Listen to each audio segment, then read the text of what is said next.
el día de ayer. ¿Qué evaluación se puede hacer en lo inmediato, a corto plazo? Bueno, el mercado reaccionó subiendo el riesgo país, están cayendo las acciones en la bolsa de valores y el dólar llegó a 62, ahora lo bajaron porque salió a vender el Banco Central dólar a futuro.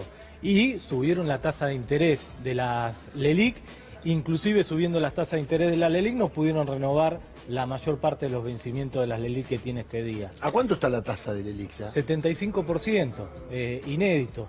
Otro punto, el riesgo país en agosto del 2001 sí, no llegaba a los 1.500 puntos. Hoy llegó a 2.300. Hoy 2.300, agosto de este año, en comparación a agosto del 2001, para tener, y sigue subiendo a pesar de los anuncios de ayer. El riesgo país es la poca credibilidad que tenemos hacia afuera, lo endeble que ven la estructura del país. Es un índice que hace el JP Morgan, claro, y que tiene que ver con eso, que es, cuando el país está muy cerca de default, el riesgo país ese va aumentando. Ahora, esta parte de estas medidas muchos las definieron como un default técnico. ¿Es así? Sí, lo que está reconociendo el gobierno, y por eso la postergación, ¿no?, sí, del pago. Por eso, lo que está reconociendo el gobierno es que no tiene los dólares para pagar los vencimientos de deuda de corto plazo hasta fin de año, no los tiene. Y además lo que está mostrando es que todavía no sabe a ciencia cierta si el Fondo Monetario Internacional le va a bajar en septiembre los 5.400 millones de dólares, con lo cual que está tratando de hacer, patear estos vencimientos de corto plazo para más adelante. Ahora, fíjate lo grave que es, lo patea para el próximo mandato, gran parte de esos vencimientos que hubieran vencido antes de fin de año los patea para el próximo mandato, pero ¿qué hace con los dólares que tiene el Banco Central? Los sigue utilizando para financiar la fuga de capitales, con lo cual le transfiere vencimiento de deuda en dólares al próximo gobierno, pero se está despilfarrando los dólares que tiene el Banco Central. Ahora, yo te pregunto porque hay algo que no entiendo muy bien. ¿El gobierno le pide a este desperfilamiento o patear los vencimientos, como quieras decirle, al Fondo Monetario, o el Fondo Monetario se lo está pidiendo al gobierno nacional? Bueno, hoy no queda claro, hoy salió una nota diciéndole que el Fondo Monetario Internacional supuestamente se lo pidió, pero la verdad que no queda claro porque en realidad escuchamos una campana, no escuchamos la otra. No, el Fondo Monetario Internacional no salió con una comunicada, una solicitada diciendo yo pedí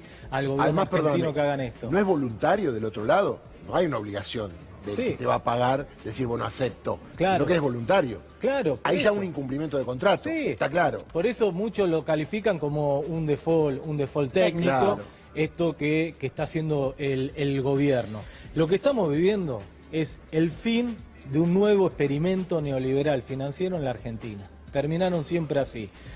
Terminó en el 2001 de esta manera. Sí, ¿sabés qué pasa, Santiago? Vos decís un fin, pero todavía falta. Sí, no, estamos de acuerdo. El tema, yo entiendo la intranquilidad de la gente del otro lado. Es el fin, pero todavía faltan, hoy dijo el presidente, 59 días para octubre, hay que ver qué pasa en noviembre y llegar hasta el 10 de diciembre también. Santiago, ¿no? te completo la pregunta de Carla. Acá hace 4 años hubo un mismo sistema electoral.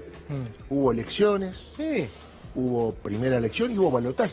Y no pasó nada en el medio. Eso. ¿Qué está pasando? Sí, si no se puede tener elecciones democráticas en Argentina. Terminemos con la democracia. Vos fíjate, 2017, ¿quién ganó?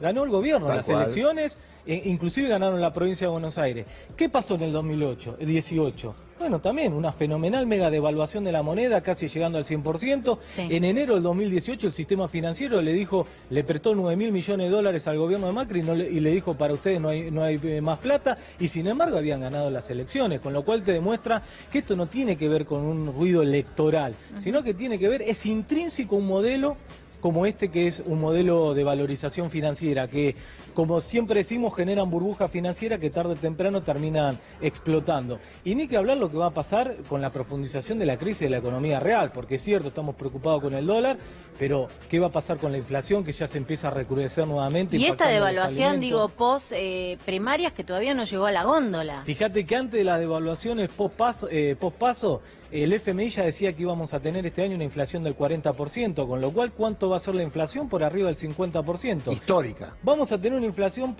mayor al año pasado, que fue 47%, que además, para remontarse a un año tan inflacionario como el año pasado, había que ir a 1991, cuando estábamos saliendo de la crisis hiperinflacionaria. A esto agregale, con estas tasas de interés, ¿qué pasa con el crédito productivo? Bueno, muchos ya están anunciando que se empieza a cortar la cadena de pago. Ahora, Santiago, qué paradoja, ¿no? Porque ayer, a las 6 de la tarde, cuando habló Hernán Lacunza, en el día había ido un montón de gente a reclamar porque tiene hambre.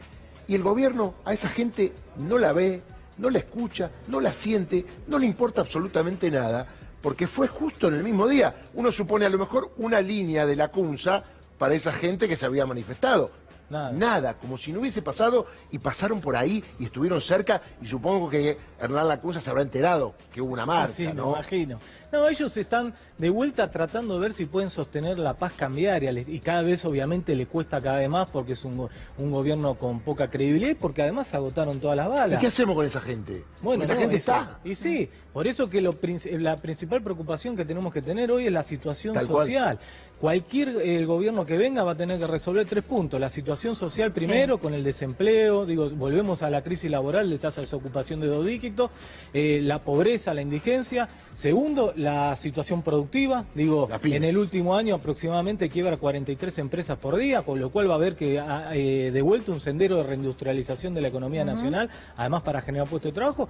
Y después lo financiero, con el megaendeudamiento, tanto de corto, mediano y largo plazo. Lo que hizo este gobierno fue un boom de endeudamiento para financiar fuga de capitales. En el gobierno de Macri se fugaron 75.000 millones de dólares. ¿Qué es eso? 15 YPFs se fugaron en el gobierno de Macri. ¿Qué es que se fuguen? Porque mucha gente dice, se fugan, lo fugan. ¿Qué es que se fugan? Se lo llevaron del país, claro. Algunos lo sacan del país. Nos sacan plata a nosotros. Claro, sacan los dólares del sistema. Algunos se los llevan del país, otros lo dejan en el colchón o en una caja de seguridad. Sí. No está más en el sistema. ¿Sí? En 3 años y medio, 75.000 millones de dólares. YPF nosotros la compramos en 5.000 millones de dólares. Son 15 YPF. No se puede tener un modelo de desarrollo nacional con generación de puestos de trabajo, industrialización con este nivel de fuga de capitales y además financiado ¿con qué? Con endeudamiento externo del Estado Nacional que alguna vez hay que empezar a pagar y eso es lo que ve el mercado. Ahora, ¿qué privilegió el gobierno? No privilegió a los bonistas. No. Sí privilegió a los fugadores de capitales, porque de vuelta, ¿qué está financiando con todo esto? ¿Qué quiere hacer el gobierno? Ahorrarse más o menos 11.000 millones de dólares, que hubieran sido los dólares de vencimiento de corto plazo de deuda, para seguir financiando la fuga de capitales y ver si puede sostener la paz Esa cambiaria. era la pregunta que te iba a hacer. ¿Cuánto es el monto que obtiene el gobierno con estas, en realidad, 2 medidas? Porque después una es la renegociación con el Fondo Monetario y otra es un proyecto de ley que tiene que pasar por el Congreso, no así es nada que falta. Hoy, no pasa nada hoy. No pasa nada, digo, en lo inmediato. ¿Cuánta plata obtiene? Sí, se estima que se ahorra 11.000 millones de Que hoy dólares. al gobierno le sirve para tratar de mantener el dólar Para en seguir ese 60, 61, 60. Para seguir financiando fuga de capitales. Por eso el gobierno vuelve a privilegiar la fuga de capitales a los fugadores, inclusive por sobre los acreedores, que fueron los que le terminaron financiando el mandato del gobierno de Macri. Ahora, Santiago, vos conocés de esto. ¿Cuánto tarda para que Hernán Lacunza haga nueva conferencia de prensa? Una semana. Esto va a ser cada vez más seguido, porque el problema además que ya tiene poca credibilidad, se le van acabando. Bueno, pero cuanto más seguido se anuncien medidas, menos credibilidad Absolutamente. hay. Estamos de acuerdo, por eso siempre pasa lo mismo. Yo me acuerdo en el 2001, Cavallo salía todas las semanas a decir algo nuevo. Sí, señor. Sí, Esto señor. es lo que uno está viendo, ¿no? Sí. Y reuniones de pero bueno, gabinete, es como una película. no podemos negar la realidad y los argentinos tenemos memoria. Exactamente. Los que tenemos algunos años las hemos transitado, lamentablemente. Ninguno quiere que este explote de nuevo, que termine con Nadie quiere eso porque sabemos cómo termina, perdemos todos. Sí, además no lo van a pagar ni los bancos, ni los que fugaron. Lo va a terminar pagando esa gente que ayer protestó porque no está llegando a fin de mes, porque no come, siempre lo termina pagando lo mismo. Pero el argentino tiene que saber que un modelo de endeudamiento, fuga, desindustrialización, desempleo, pobreza, termina siempre igual en cualquier país del mundo. Y otro punto, otro fracaso del Fondo Monetario Internacional en la Argentina, ¿sí? Claro. Ya fueron década del 80, nos llevaron a la crisis hiperinflacionaria, 2001 nos llevaron a la crisis del 2001, de vuelta al FMI, cómplice de otro fracaso económico en la Argentina. Gracias, Santiago. Gracias a Muy usted. amable. Nos vamos con la información a Europa porque allí están atravesando, Diego, un brote de sarampión. Sí, porque